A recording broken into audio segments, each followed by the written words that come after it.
하나님의 말씀은 골로새서 3장 1절에서 6절입니다.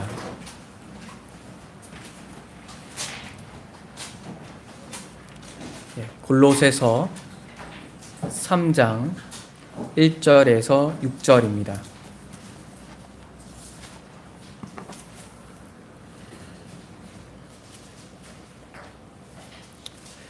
하나님의 말씀 골로새서 3장 1절에서 6절 봉독하겠습니다. 그러므로 너희가 그리스도와 함께 다시 살리심을 받았으면 위의 것을 찾으라. 거기는 그리스도께서 하나님 우편에 앉아 계시느니라. 위의 것을 생각하고 땅의 것을 생각하지 말라. 이는 너희가 죽었고 너희 생명이 그리스도와 함께 하나님 안에 감추어졌음이라. 우리 생명이신 그리스도께서 나타나실 그때에 너희도 그와 함께 영광 중에 나타나리라. 그러므로 땅에 있는 지체를 죽이라. 곧 음란과 부정과 사욕과 악한 정욕과 탐심이니 탐심은 우상 숭배니라. 이것들로 말미암아 하나님의 진노가 임하느니라. 아멘. 하나님의 말씀입니다. 신만식 목사님께서 위의 것을 생각하라 라는 말씀으로 말씀 증거해 주시겠습니다.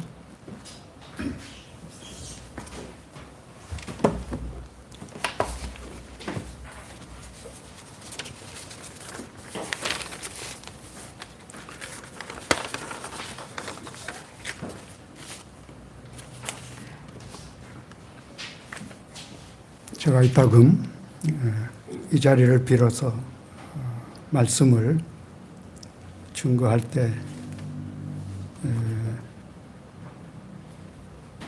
관심을 갖고 여러분이 들으셨다면 제가 이것저것 단편적으로 설교를 하는 것이 아니고 어떤 주제를 가지고 설교를 하고 있다는 것을 느끼실 것입니다. 지금까지 제가 한 많은 설교를 제가 쭉 한번 훑어보면 대부분이 경계와 경고를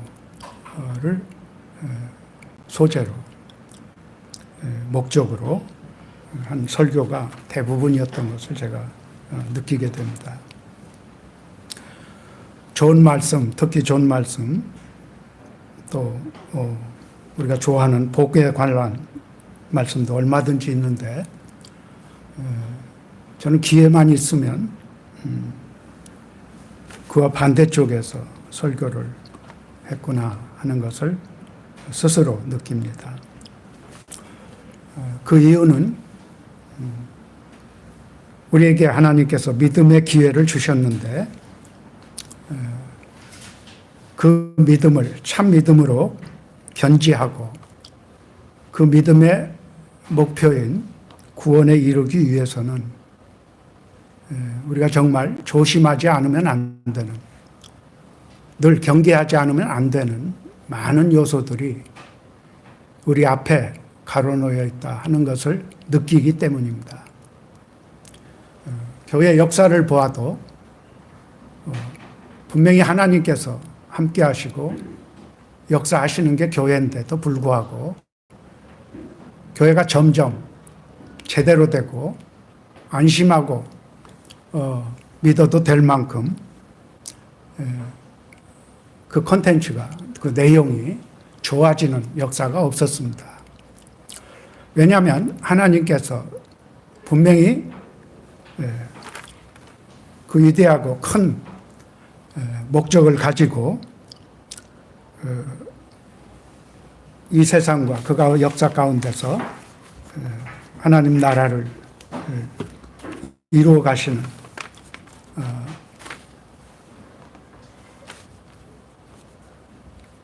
적이 없는,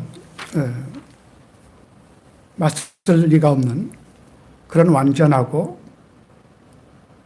능력 있는 전능하신 하나님임에도 불구하고 하나님께서 그 역사 동안에 마귀와 그 세계 그리고 그 활동을 멈추게 하거나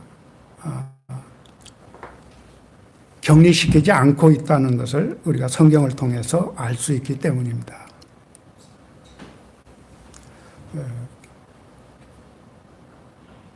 어떤 이단 종교에서 깨어라라는 그 짧은 구호를 교단의 그 아이콘처럼 사용하는데 그 자체는 진짜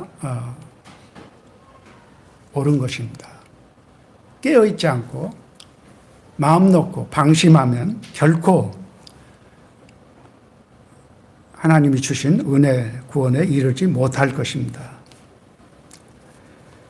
성경에 그래서 수없이 많은 경계와 경고를 우리에게 주고 있는 것을 보게 됩니다.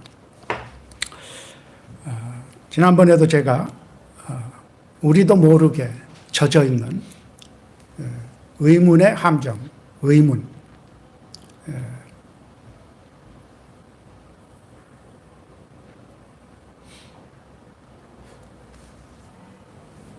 하루 이틀이 아니고 오랜 세월 신앙생활을 하다 보면은 나도 모르게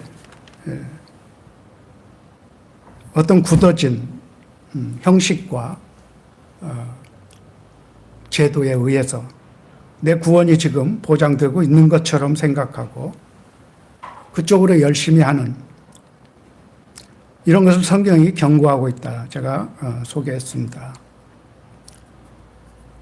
모든 종교가 그렇듯이 기독교도 그것을 극복하지 못함으로 중세교회는 정말 개혁되지 않으면 희망이 없는 그런 교회로까지 떨어져 내려갔던 것입니다. 오늘날에도 마찬가지입니다.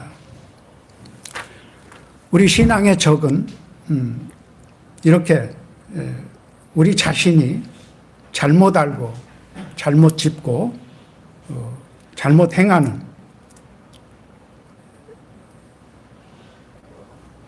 그런 것이 우리가 점검하고 거기서 우리를 분리하지 않으면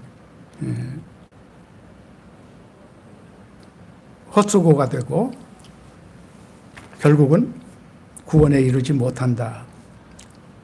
그래서 매우 두렵고 떨리는 이런 마음으로 우리가 신앙생활을 하지 않으면 안 되는 것입니다.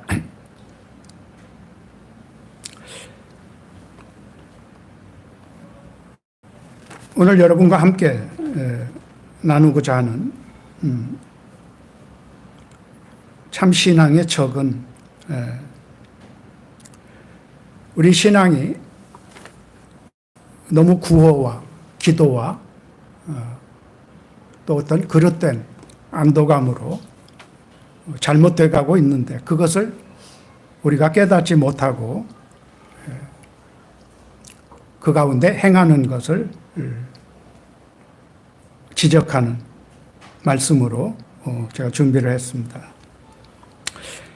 골로새서는 우리가 잘 아는 대로 4장밖에 안 되는 짧은 서신입니다. 앞에 2장은 그리스도는 누구인가? 조직신학에서도 어떤 성경보다 기독론에 대해서 가장 풍성한 그리고 깊은 이런 내용을 제공하는 것이 골로새서다. 이렇게 평가를 합니다. 1장과 2장에서 하나님이 우리를 위해 내어주신 그리스도는 어떤 분인가? 왜 그분이 우리를 구원하시는 구세주인가? 그것에 대하여 더할 수 없는 깊은 진리를 설명하고 있습니다. 바울 사도의 서신의 특징은 이렇게 앞부분에서 하나님의 도리, 원리 이런 것들을 설명하고 그 뒷부분에서는 그것을 믿고 신앙할 때 우리가 어떻게 해야 하는가. 그래서 앞에 부분이 영어로 what이라면 뒤에 부분은 how에 해당하는 우리는 어찌 해야 하는가. 지금 골로새서를 둘로 나눌 때 3장에서 바로 그 부분이 시작됩니다. 마치 로마서 12장에서 바울 사도가 하나님의 구원의 경륜을 온전히 설명한 뒤에 찬양하고, 그 다음에 12장부터 16장에서 그것을 믿고 그 은혜의 부름을 받은 우리는 어떻게 해야 하는가, 어떤 삶을 살아야 하는가. 한마디로 너희 몸을 산 제사로 드리라 하는 이런 명령을 주고 있죠. 바로 그런 패턴으로 보면 오늘 이 3장 1절에서 위의 것을 찾으라 하는 이 명령은 예수 그리스도가 누구인지를 알고 정말 그를 믿음으로 구원을 얻는다고 믿는다면 마땅히 이제 우리는 위의 것을 찾는 삶을 살아야 한다 하는 하나의 제목 같은 이야기입니다. 근데 제가 1절을 제목으로 삼지 않았습니다. 물론 전에는 1절을 제목으로 삼은 적이 많습니다만, 위의 것을 찾으라. 딱 들으면 뭔가 딱 느낌이 오죠. 그런데 저는 2절에 있는 위의 것을 생각하라고 이걸 제목으로 택했습니다. 위의 것을 찾으라 할 때 헬라어로 제테오라는 말을 썼는데, 그것은 구한다, 찾는다, 추구한다 이런 뜻입니다. 너희는 먼저 그의 나라와 의를 구하라 한 것처럼 추구하라는 것이죠. 2절에 위의 것을 생각하라 하는 말은 프로네오라는 말인데, 이 프로네오라는 말은 여기 있는 번역대로 생각한다, 사고한다, 어떤 개념을 갖는다, 이런 뜻입니다. 왜 두 가지를 썼느냐? 1절이 제목이라면 위의 것, 두 번째부터는 그것을 실행하는 방법으로 생각을 할 수 있습니다. 우리가 이런 명령을 받으면 우리는 그 명령을 늘 생각하고 또 구호처럼 여기고 또 그것을 기도하고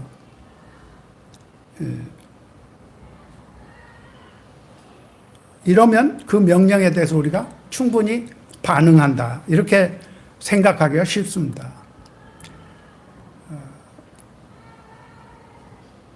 왜냐하면 우리가 반복적인 삶을 통해서 신앙생활을 하기 때문에 이런 명령들을 받으면 기도할 때 하나님 여기 위의 것을 찾으라 그랬으니까 위의 것 하면 뭡니까? 하나님 나라죠. 물론 하나님 계신 곳, 또 거기 주님도 계신다. 또 뭐예요? 거기는 어떤 곳일까? 공간적으로 이 세상은 내가 봤는데 그쪽은 어떤 곳일까? 이런 기대. 또 거기 천사도 있다고 그랬지. 천사는 어떻게 생겼을까? 뭐 이런 것을 생각하고 정말 좋겠습니다. 나 거기 가고 싶습니다. 진정 가고 싶습니다. 이런 식으로 하면 마치 이 말씀에 우리가 충분히 믿고 반응하는 것이다. 이렇게 생각하기가 쉬워요. 저도 어느 때라고 딱 잘라 말하기는 어렵지만 소시적에는 그렇게 생각했어요. 그래서 답답하고 뭐 안 풀리고 꼬이고 되는 일이 없는 이 세상에서 그걸 생각하면 항상 위로가 되고 희망이 되고 그러니까 왠지 그걸로 막 기도하고 나면은 마음이 후련해지고 이런 식으로 생각을 합니다. 근데 아까도 말했지만 이 후반부에서 바울 사도가 이야기하는 것은 그런 식으로 지금 아직 가보지 못했지만 하나님 나라를 바라보고 상상해보고 좋은 것을 느끼고 그래서 간절히 그것을 가고 싶어하는 그런 마음을 가지라, 이런 이야기가 아니라는 것입니다. 조건이 뭡니까? 너희가 그리스도와 함께, 이 앞서 말한 그리스도, 그분과 함께 다시 살리심을 받았으면, 그것을 믿는다면, 그 자리에 네가 있다면 너는 위의 것을 찾으라. 예, 찾고 있어요. 지금 상상으로만으로. 그런데 그 뒤에 나오는 말씀들은 결코 그런 목적이 아니라는 것이죠. 아까도 말했지만 이런 큰 주제, 큰 명령을 내려놓고 그 다음에 바울 사도가 구체적으로 이야기합니다. 그리고 또 더 나아가면 그 대상을, 내가 그것을 행할 때 대상을 정해서까지 이야기를 합니다. 오늘 읽지 않았습니다만 17절에 보면은 이렇게 되어 있죠. 또 무엇을 하든지 말에나 일에나 다 주 예수의 이름으로 하고 그를 힘입어 하나님 아버지께 감사하라. 무엇을 하든지, 그러니까 예외가 없습니다. 여기서 제외되거나 빼야 할 것이 없다 그 말이죠. 무엇을 하든지 말에나 일에나, 우리가 보통 언행 심사 뭐 이러죠. 그걸 주 예수의 이름으로 하라. 이건 상당히 부담스러운 말씀입니다. 왜냐하면 내가 하는 일이 수없이 많은데 그 일들을 주 예수의 이름으로 하라. 어떻게 하라는 거지? 아니, 내가 설거지 하는데 그걸 주 예수의 이름으로 나 지금 설거지 한다. 이거예요? 그런데 예외가 없다는 것이죠. 이것이 내 삶이 되어야 한다는 것입니다. 그것이 위의 것을 찾는 것이라는 것입니다. 그러면 이게 우리가 이거를 조화시키기가 상당히 어렵습니다. 왜냐하면 우리는 분명히 믿지 않는 사람들도 하는 그 세속적인 일들, 우리도 거의 하루를 별 차이 없잖아요, 그들과. 그런데 주 예수의 이름을 알아.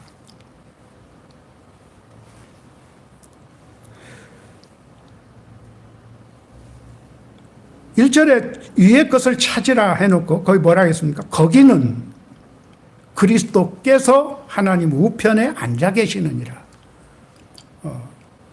이런 말씀을 하고 있어요. 위의 것을 찾으라, 위의 것을 생각하면 제일 먼저 뭐예요? 그리스도께서 거기 계시다.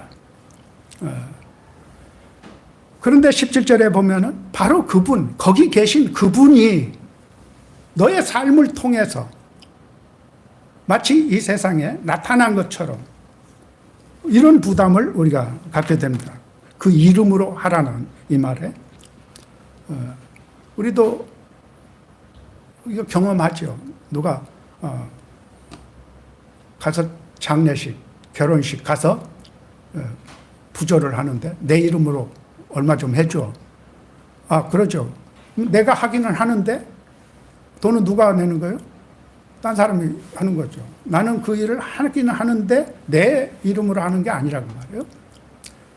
이런 것을 연상해 보면 궁극적으로 거기 계신 그분이 우리의 삶의 현장에, 내 삶 속에 나타나기를 원하신다. 그래서 우리는 찾으라는 이 말을 어떤 결과를 만들어야 하는 그런 일로 이해를 해야 한다고 말해요. 우리는 그냥 내 머릿속에서 생각만 하고 그걸 좋아하고 그래서 거기 가고 싶다고 하고 이러면 찾는 것으로 생각하기 쉬운데 그게 아니라는 것입니다.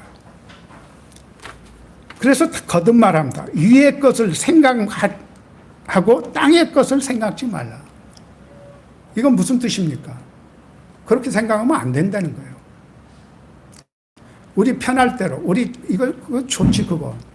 그런데 그게 아니라는 것입니다.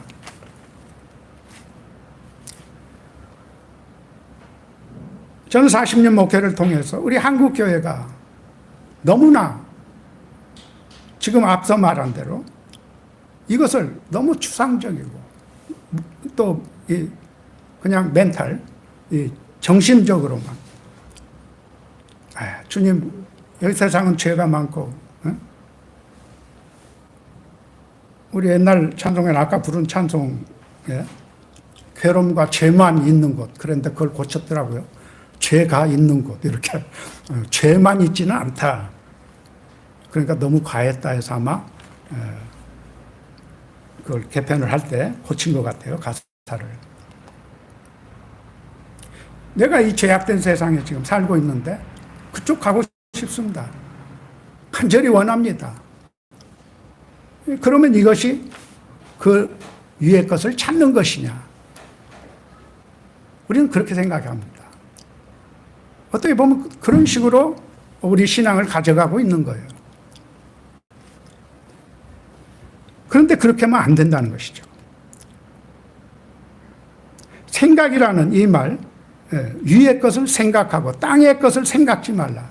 이걸 대비시켰어요. 우리가 하루 생활을 가만히 잠자리에 누워서 반성하면 사실 하루 종일 한 게 뭡니까? 먹고 입고 관계하고 살기 위한 그런 하루였잖아요. 그러면 결국 뭐예요? 땅의 것이죠. 근데 그걸 생각하지 말고 위의 것을 생각하라. 이게 참 뭐야. 수수께끼도 보통 어려운 수수께끼가 아닌데.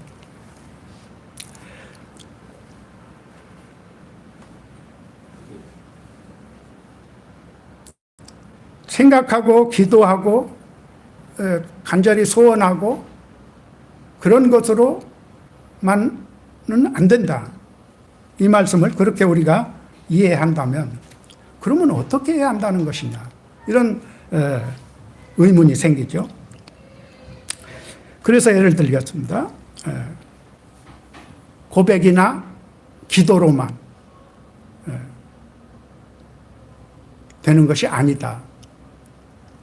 왜 그럴까요? 마태복음 16장 5절로 12절을 보면 기억납니까? 혹시 뭔지? 13절부터 16절까지는 내가 정확히 기억하는데 그 앞에는 뭔지 모르겠네. 13절부터 16절 뭐죠? 베드로가 예수께 대하여 주는 그리스도시요 살아계신 하나님의 아들이십니다. 이 고백을 하는 그 대목이죠. 근데 그 앞에 일정 스케줄을 따라서 하루를 지금 출발을 했어요. 근데 떠날 때에 제자들이 도시락을 준비를 안 했어요. 지금 길을 가야 하니까 도시락을 준비해야 하는데 준비를 안 했단 말이에요. 성경에 보면 그렇게 되어 있어요. 그랬더니 예수님이 제자들에게 내가 말하겠다. 잘 들어라. 단디 들어라. 그러면서 바리새인과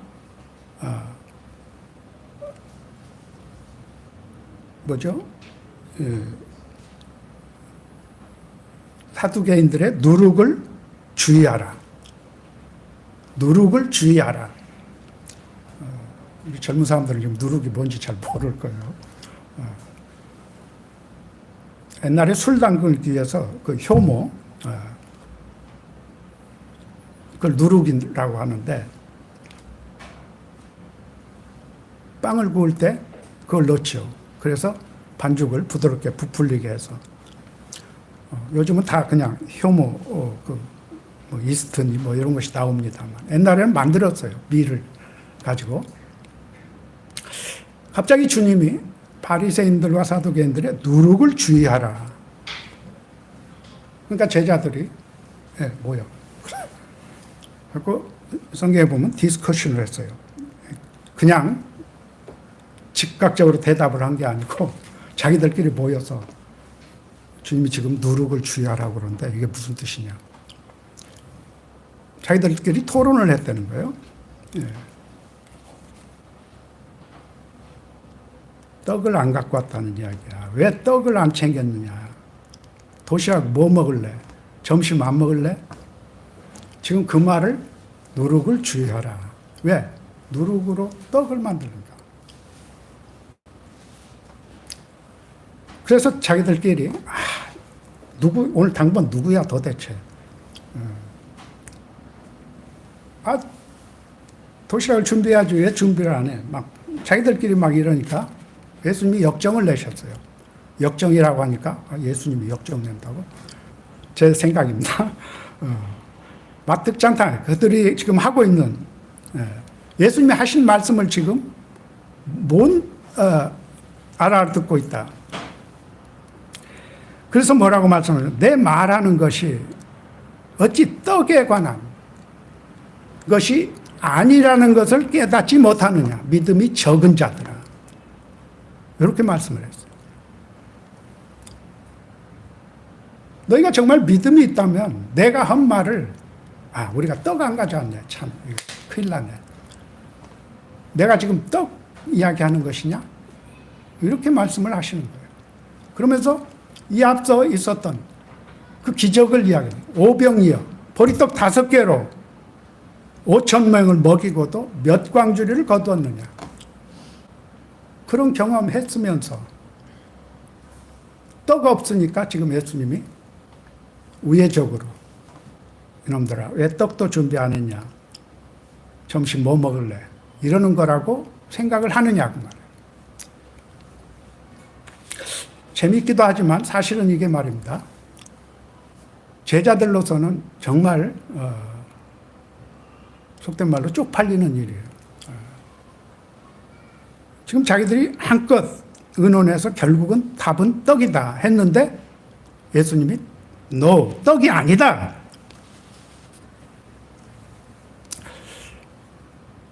다른 복음에 보면은 바리새인과 사두개인들의 외식을 주의하라.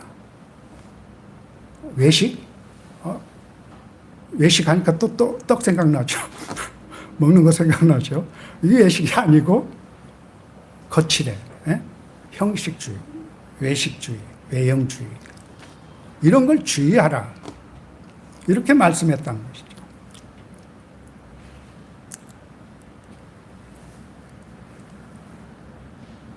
누룩을 이야기하니까 제자들은 당장에 모으고 중지를 모아서 만들어낸 답이 떡인데 예수님은 떡 아니다. 그럼 뭡니까? 했더니 너희 잘못하면 그들의 외식주의에 너희도 빠질 수 있다. 이걸 이야기했다는 것입니다.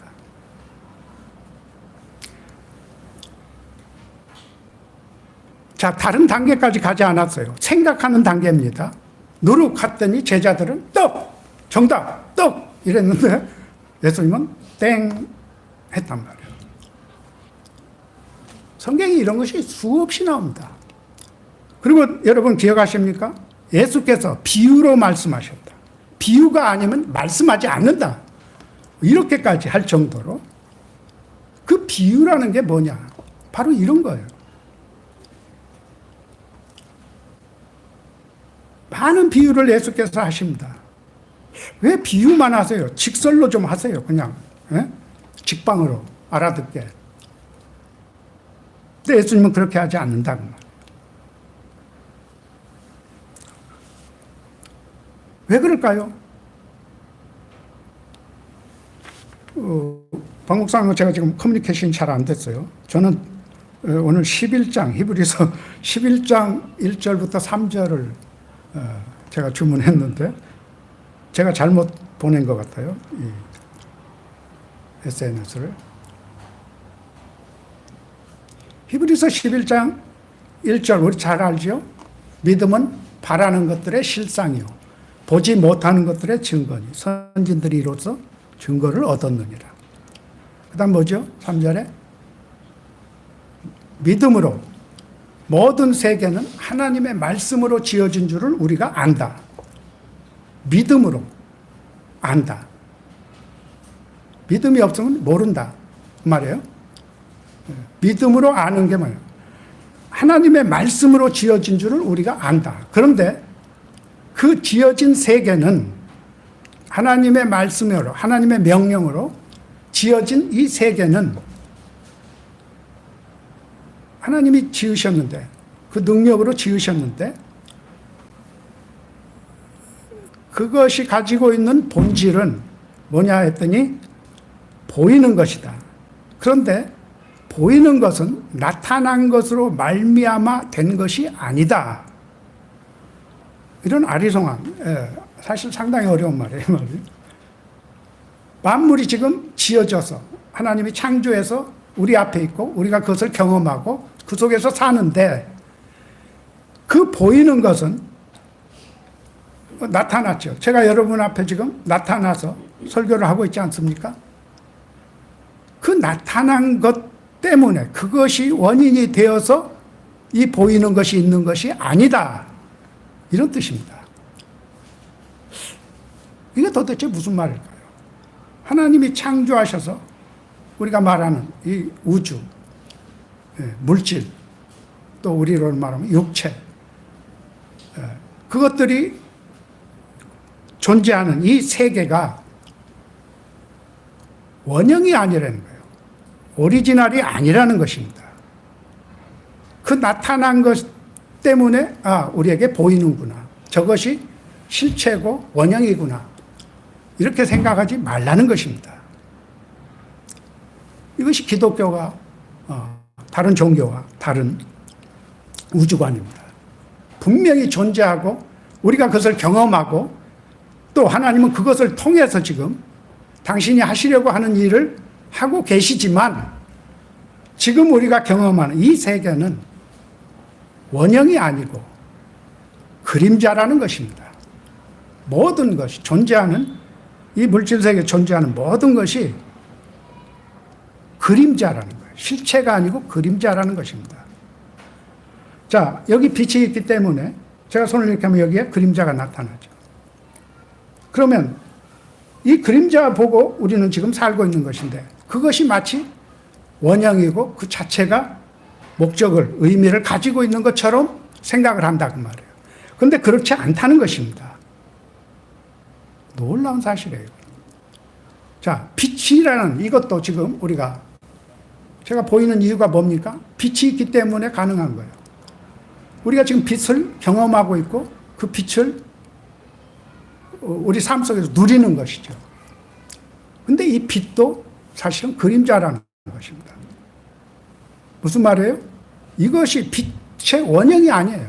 빛이 무엇인가를 설명하기 위해서, 우리로 깨닫게 하기 위해서 하나님께서 도구로 쓰는 이 물리적인 빛은 그림자라는 거예요. 원형은 따로 있다는 것입니다.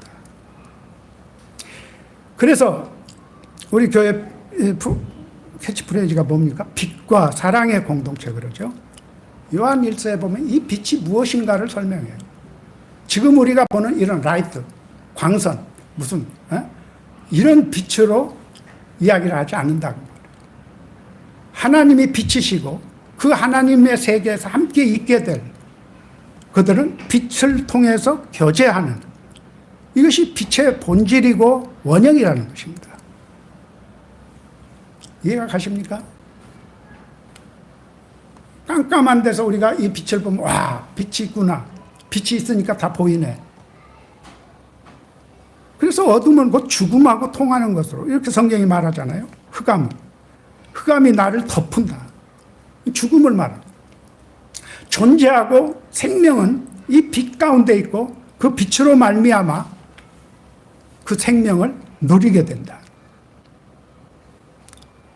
하나님은 빛이신데 계시록에 보면 성전 안에 빛이 없다. 등이 없다.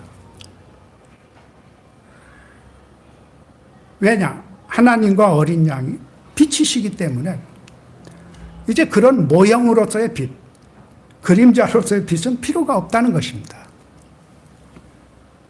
우리가 많은 세계, 크고 위대한 많은 물질들을 보지만 그것 자체는 임시적이에요. 엄청 오래됐지만 임시예요. 이것이 영구하지 않습니다. 하나님이 계시고 하나님의 세계, 그것을 몸을 입고 태어나 존재하기 시작하는 우리 인간에게 알게 하기 위해서 하나님은 이제 하늘에 있는 원형에 대해서 설명을 해야 하는 것입니다. 그것이 계시입니다. 왜냐하면 우리는 그렇게 안 하면 알 수가 없어요. 알 수가 없으면 믿을 수도 없는 것이죠. 예수께서 하시는 말씀은 결국 누룩을 통해서 떡으로 가는 것이 아니라 생명으로 가는. 왜 그럴까요? 누룩이라는 것은 지금 무엇인가를 제조하고 만들기 위한 과정에서 필요한 것이죠. 근데 그 누룩이 지금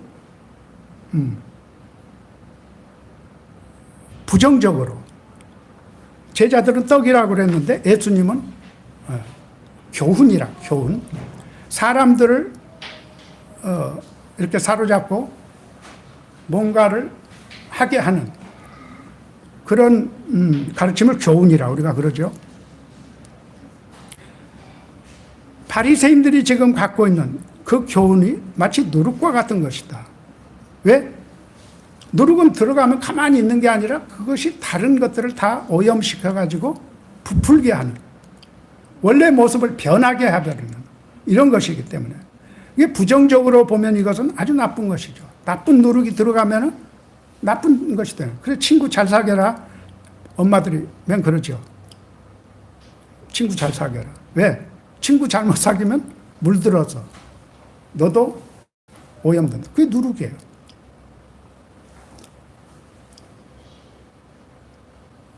예수님은 지금 물질적이고 현실적인 이런 것이 현실적이긴 하죠. 물질적이고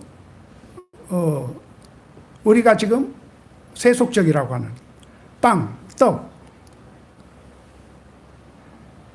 누룩을 가지고 그걸 생각할 게 아니라 내가 혹시라도 잘못된 누룩에 오염돼서 그것을 붙들다가 나까지 망하는 이런 것을 조심해야 한다. 사실 이 외형주의, 바리새인들의 외식, 우리 번역에는 외식이라 이렇게 되는데 그거는 그야말로 기본적인 욕구입니다. 인간들의. 왜? 자기를 과시하고 싶으니까. 자기를 잘 보이고 싶으니까. 성경에 수없이 나와요. 그런 표현들이. 그래서 겉을 꾸미고 겉을 중시하는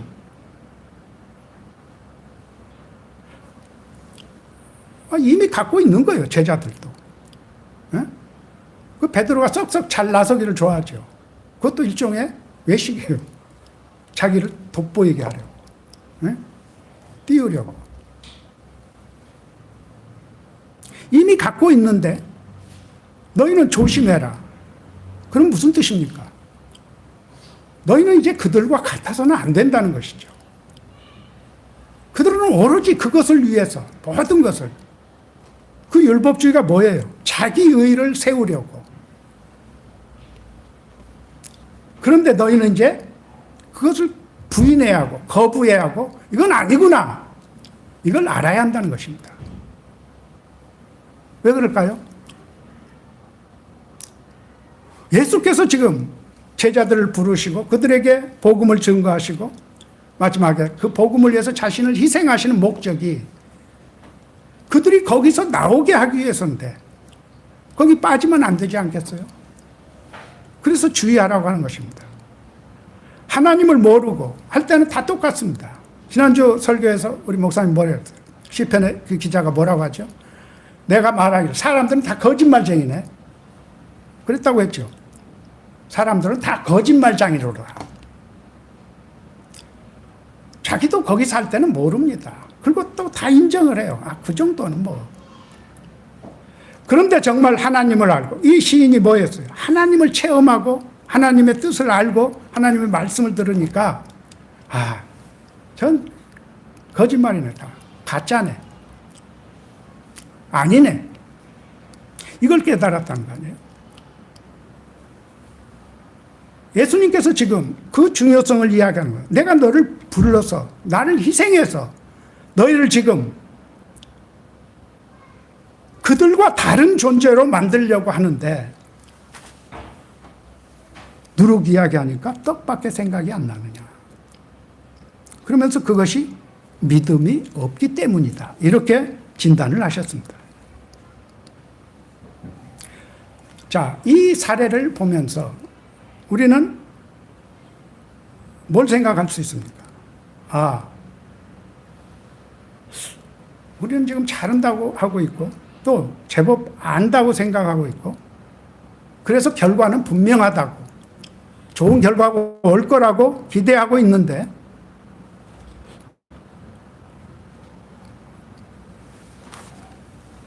제자들을 보니까 지금 엉망이네. 아니네. 왜 성경에 그것을 기록했을까요?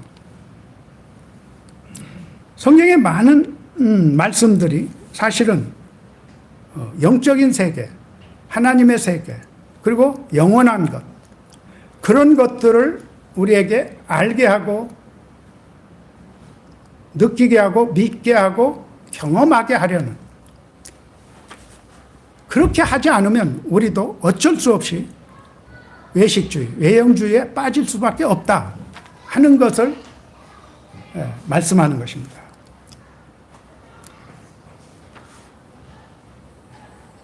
성경의 말씀들을 우리가 영적으로 이해하고 그래서 이제 그것을 붙들고 나는 해야겠다. 이렇게 하지 않으면 우리는 지금 잘한다고 하고 있는데 나중에 엉터리였다. 그럴 수 있다는 것입니다. 그것을 지금 경계하고 있는 거예요. 위의 것을 찾으라. 예. 갔다 온 사람 이야기도 내가 들어봤는데 믿지는 않지만 가니까 베드로 집은 기와집이고 자기 집은 무슨 개집 같이 생겨가지고 별소리 다 하죠. 그런 거 아니라도 나는 어쨌든 하나님 나라가 좋은 것 알고 가고 싶습니다. 그렇게 하면 안 된다는 것이요. 생각에서 벌써 달라야 한다는 것이요. 방향을 다른 쪽으로 잡아야 한다는 것입니다.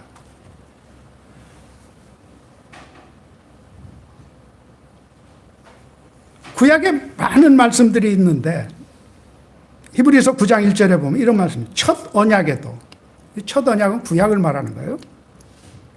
첫 언약에도 섬기는 예법과 세상에 속한 성소가 있더라. 이런 말씀을 해요. 구약 성경에 보면은 성전, 그리고 그 성전에서 뭘 해야 하는가. 그런 걸로 모세오경이 가득 차 있죠.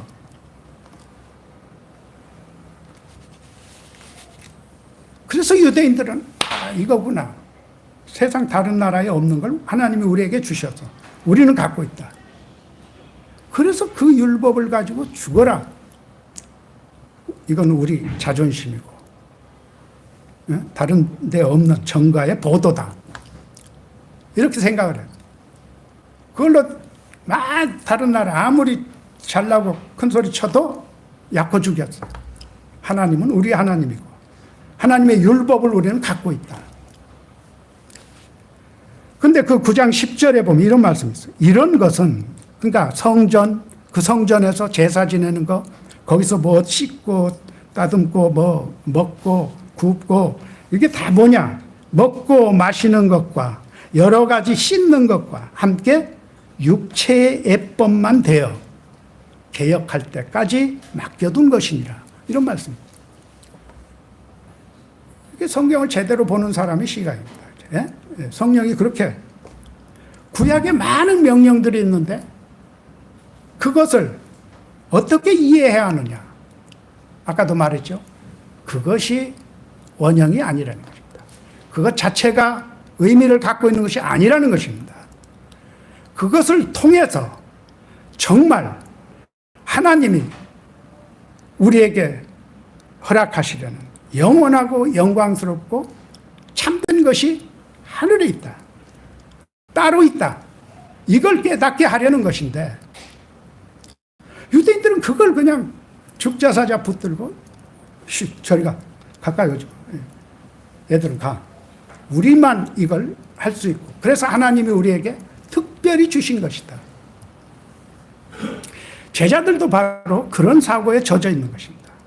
예수의 제자는 되었지만 여전히 율법과 구약의 모든 하나님의 역사가 자기들의 것이고, 그래서 자기들은 누리는 것이야. 개혁할 때까지, 이 개혁할 때까지란 말이 무슨 말일까요? 참이 오셔서 실체를 보여줄 때, 거기 위의 것을 찾으면 거기에 뭐가 보이느냐? 그리스도께서 하나님 우편에 앉아 계시는 게 보일 것이다. 뭐예요? 모든 우주 아무리 커도 그리스도로 말미암아요. 그리스도로 말미암아, 그리스도를 위하여. 그래서 만유 위에 계시고 만유 안에 계시도다. 그러니까 정말 위의 것을 찾으면 제일 최종적으로 확인하는 게 그리스도예요.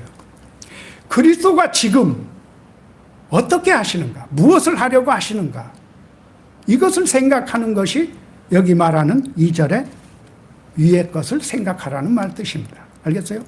거기 천사가 있고 무슨 성전이 있고 뭐 벽옥으로 되어 있고 뭐 이런 걸 생각하라는 게 아니에요.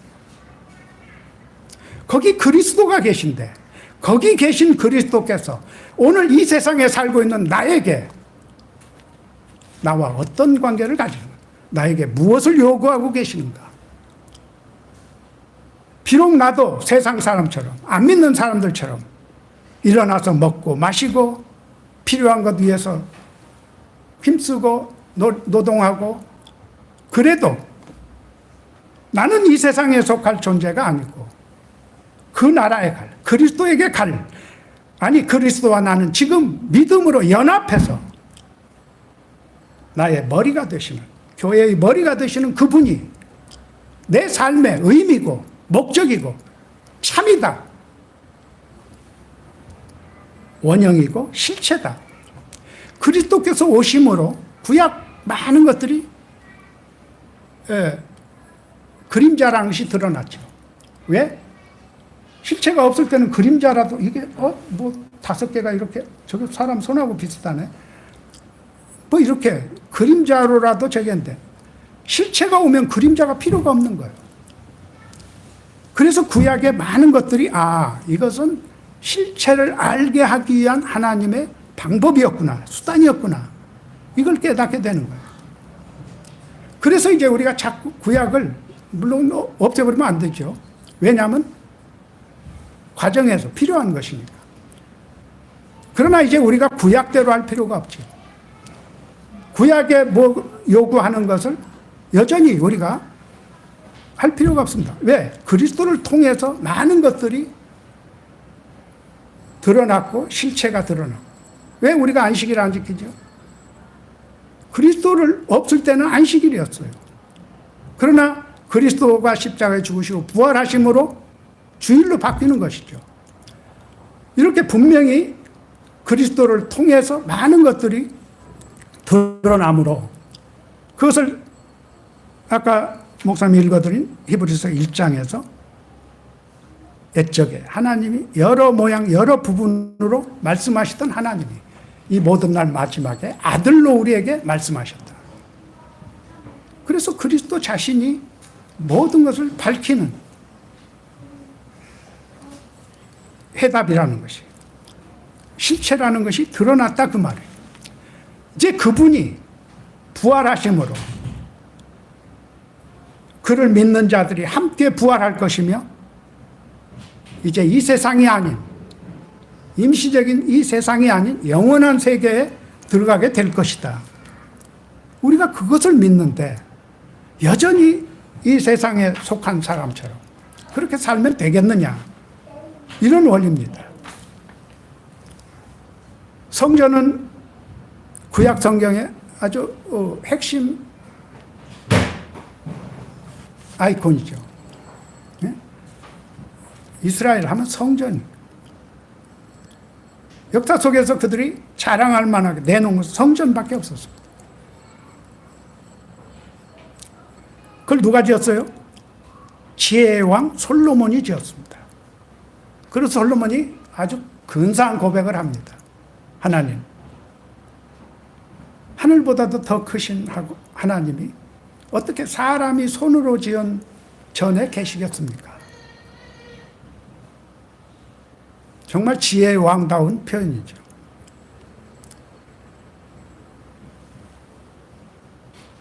하나님의 성전이라고, 하나님이 계시는 곳이라고 해서 성소, 마당 성소, 지성소 해서 여기 하나님의 좌소다 했지만, 하나님이 이 작은 성전 안에 계시겠습니까? 우주보다도 더 크신 하나님.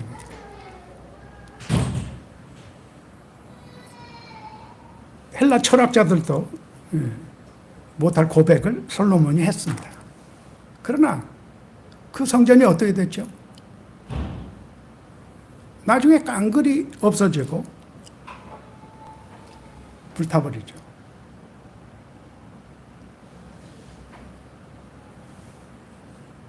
그러니까 유대인들은 그냥 살맛이 없어졌다. 이거 우리 완전히 정체성이 없어져 버렸다. 그랬죠. 근데 하나님께서 포로에서 돌아온 백성들을 가지고 다시 지으라 그러죠. 이번에는 솔로몬이 짓는 게 아니라 백성들이 짓습니다. 근데 나무로 지어요. 나무로. 산에 가서 나무를 베어다가. 그 스룹바벨 성전이라고 합니다. 아니 솔로몬이 지은 성전에 비하면 이건 화장실도 안 돼. 나무로 베어다가. 근데 하나님 뭐라고 하죠? 이게 그 성전보다 훨씬 나은 성전이다. 이렇게 소개를 하죠. 왜? 그것이 바로 그리스도의 십자가로 말미암아 하나님과 죄인들이 만나는 성전이 이루어진다는 이 영적 사실을 보여주기 때문에. 근데 인간들은 기어코 또 그것을 다시 증축을 합니다. 헤롯이 유대인들의 환심을 사려고 46년에 걸쳐서 리모델링을 하고 있었어요. 제자들이 헤롯 마음에 안 들지만 저거 성전은 그래도 좋아. 이런 평가를 했어요.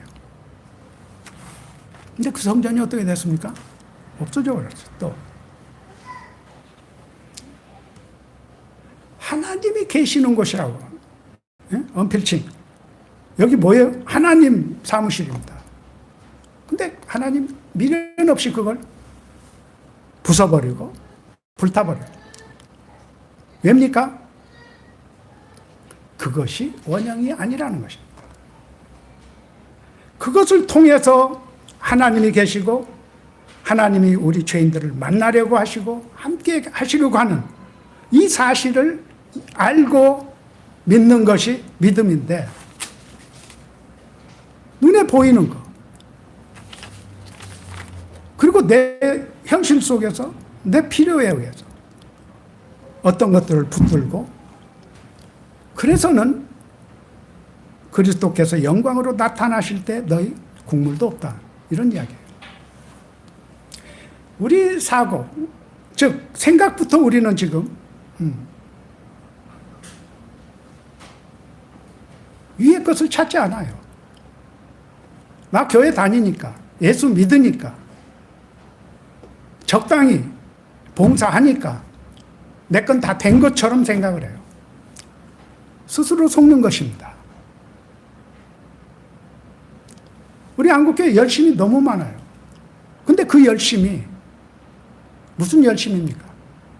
복음적 열심이 아니에요. 율법에 의해 자기 의를 세우려고. 나 괜찮은 사람, 이 정도면 되죠. 나중에. 생각에서 우리는 영적인 것을 깨달아야 하고 그것이 내 삶의 의미가 돼야 합니다.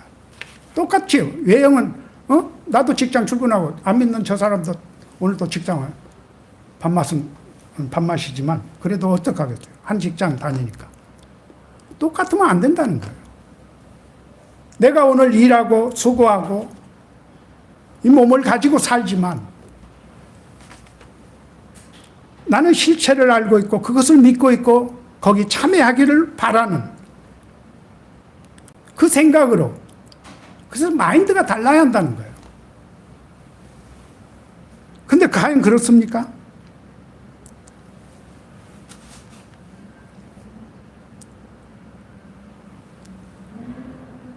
우리가 이런 영적 각성과 깨달음과 이해와 그것으로 말미암는 내 마음의 평화와 기쁨과 이런 것이 없으면 결국은 어디로 가냐면 외형주의로 갑니다. 왜? 그냥 가만히 있으면 안 되니까 뭔가 해서 보여서 그것으로 해보려고 하는. 이번에 제가 그 필리핀에 가서도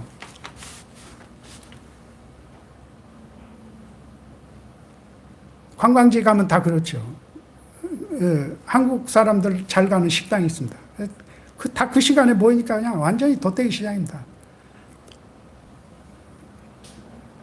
그냥 가득 차서 막, 옆 사람 이야기도 잘 안 들릴 정도로 시끄러운데, 거기서, 이번에 어떤 목사님 기도하십시오.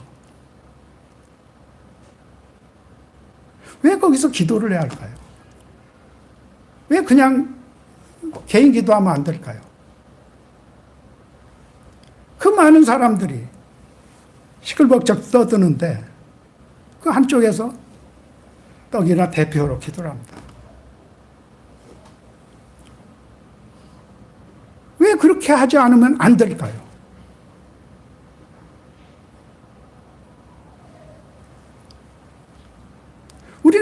우리 신앙이 다 그런 식입니다. 주일날 여기 와서 종교적이 되고 하나님을 찾고 하나님을 찬양하고, 그래서 우리는 구원받은 공동체다.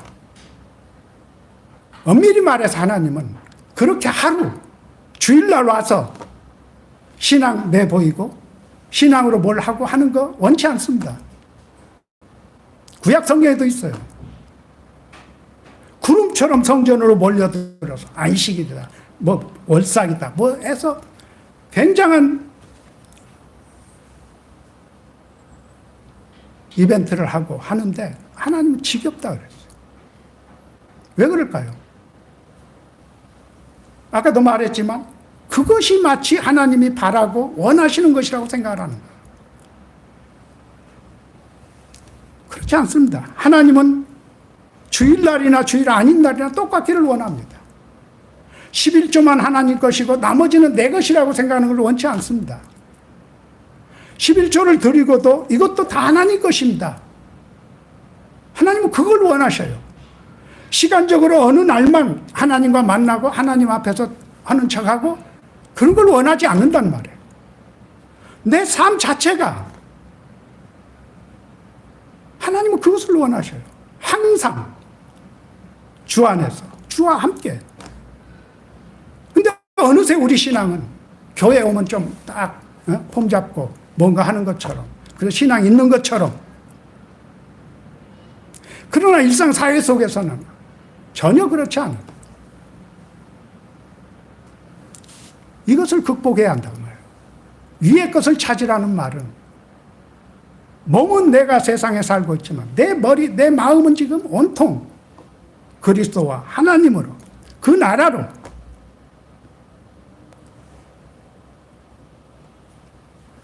누가 좀 비웃으면 어떻습니까? 그래, 나하고 너는 달라. 내 생각이 다르다는 거예요.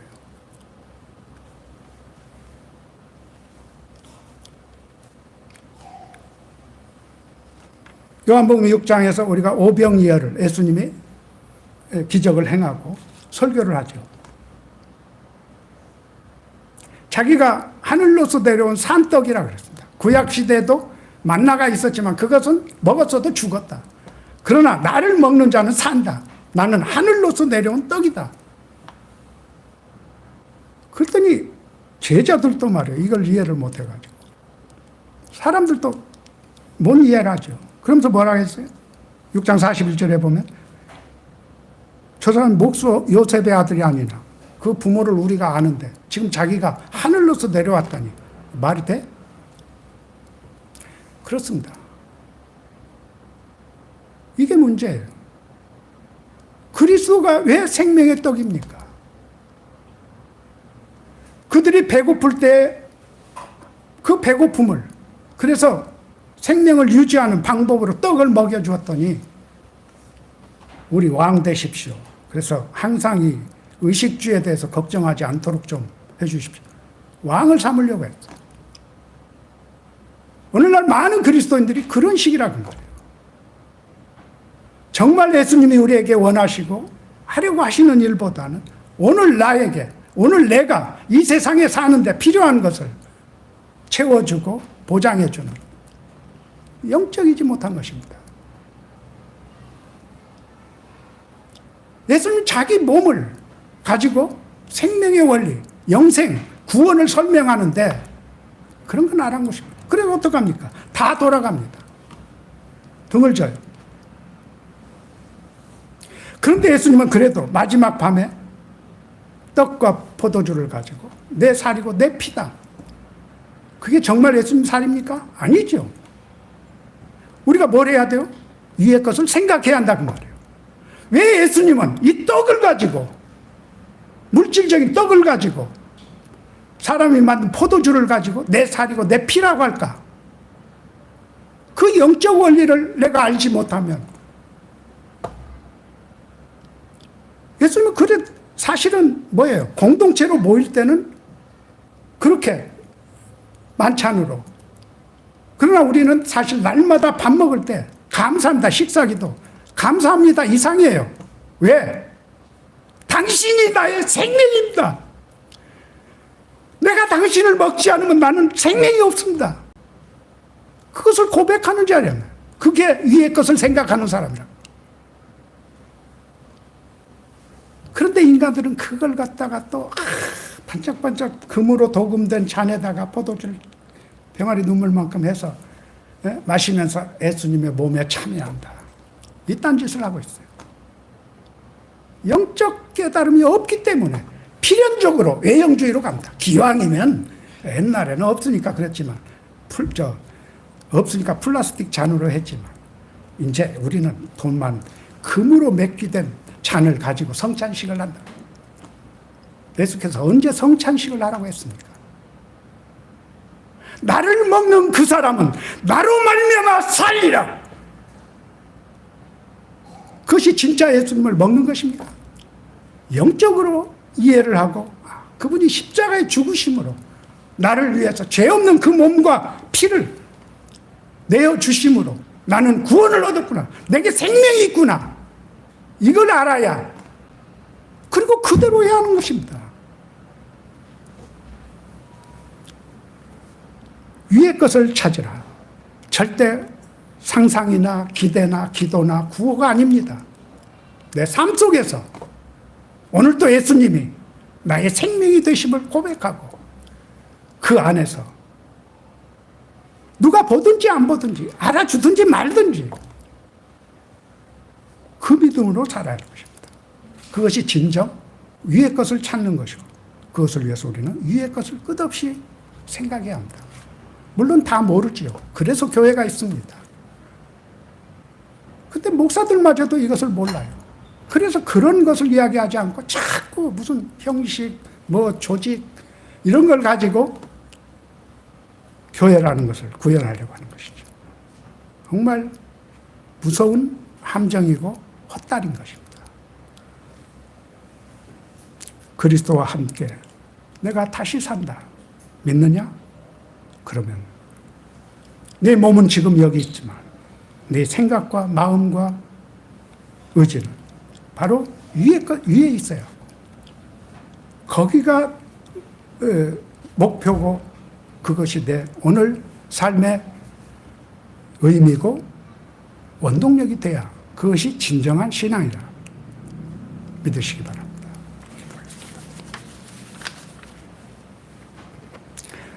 거룩하신 아버지 하나님, 그 영원하고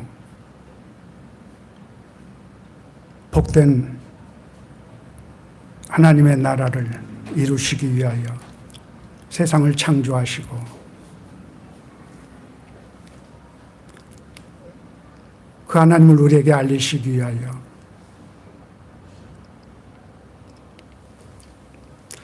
많은 계시를 주셨는데 그 계시를 통해서 보이는 것이 아니라 보이지 않는 것을 믿게 하고 추구하게 하시려는 하나님의 귀한 뜻을 오늘 우리가 성경에서 다시 한번 확인하고 우리의 신앙이 그곳으로 옮겨갈 수 있도록 성령 하나님께서 저희를 도와주시옵소서.